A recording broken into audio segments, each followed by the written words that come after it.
Ishia akhi. Nisaidie mzee wangu. Nisaidie nini sasa? Mimi sikulala wewe unabaisha tu nini? Wajifanya bebelu wewe. Nisaidie. Nikusaidie nini sasa? Nyoka kanidonyoa huko. Sasa nyoka hakudonoa huko, mimi nitakusaidiaje? Angekugonga hapa angekudonoa, mimi ningekugonga hapa, angekugonga kichwani, ningekugonga shingoni. Sasa wewe kakudonoa huko, mimi nitakusaidia nini?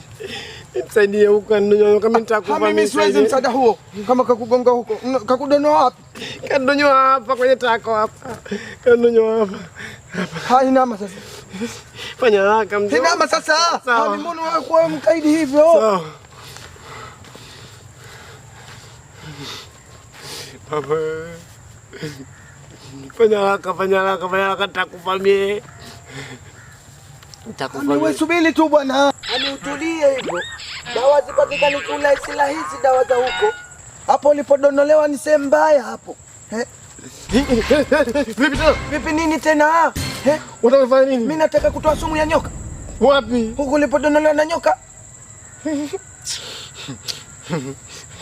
Hata nife na sumu ya nyoka. Kufa na sumu ya nyoka, mimi nikitaka nikuonyeshe miji yote. Umenielewa? Sahali Mwembe Kihuni.